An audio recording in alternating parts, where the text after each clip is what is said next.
Salut tout le monde, vous êtes sur la chaîne de Nice. On se retrouve aujourd'hui pour un nouveau podcast.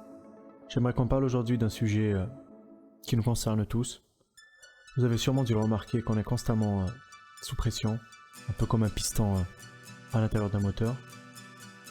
Les va-et-vient de nos vies se répètent constamment, comme une boucle infinie. On va essayer de comprendre ce phénomène ensemble. Vous êtes prêts à prendre la route avec moi? Ça y est? Bien installé? Allez hop, c'est parti.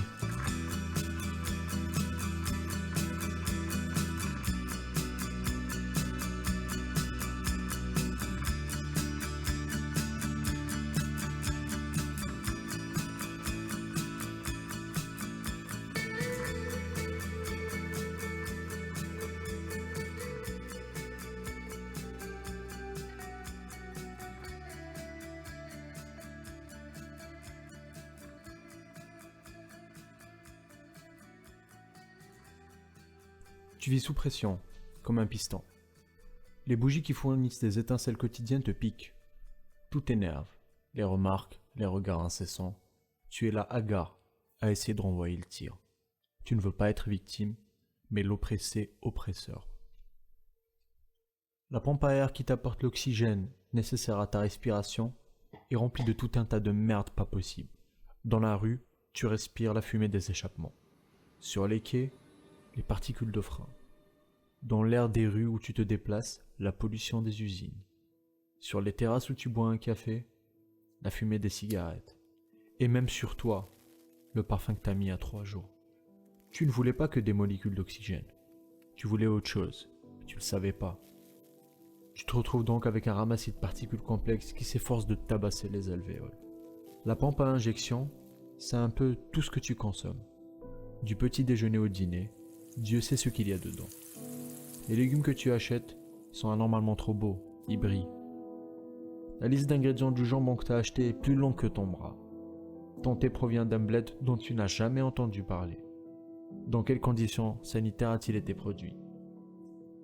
Le piston est en bas, inerte. Une fois le mélange opéré, l'explosion fait remonter le piston qui à son tour actionne un tas de machins qui fait tourner les roues. On est des voitures, mais on va où? On transporte qui? Que tu sois large comme un 4x4 ou minus comme une Punto, t'essaies de choper le permis, puis tu ne sais pas où aller. On te trace des pancartes, des petits traits sur la route, des indications, des feux, mais dans tout ce charabia, t'es perdu. Imaginons que tu vives à Paris et que tu décides d'aller au Tibet, comme ça, sur un coup de tête. C'est simple, faut suivre les indications spécifiques à ta destination. Le point final est connu, le chemin est clair. Le manque d'indices est récupérable. Un panneau au beau milieu de la Roumanie n'est pas moins lisible qu'un panneau parisien. Si tu décides d'aller avec des amis ou de la famille, chacun dans la voiture te conseillera une route différente. Quand tu en choisiras une parmi les proposées, les autres commenceront à râler. Ils n'attendront que la première occasion pour te dire « Ah, tu vois, je te l'avais bien dit, bouffon ». Comment veux-tu faire le trajet serein dans ces conditions? Ne pas connaître sa destination ou s'entourer de mauvais aiguilleurs, c'est la meilleure manière de ne pas y aller. À un moment, va falloir remplir le réservoir d'essence.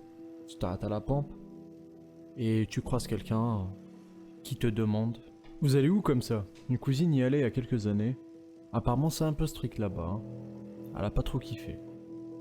Continuer ou repartir? La vie n'est pas un long goudron tranquille, comme diraient certains.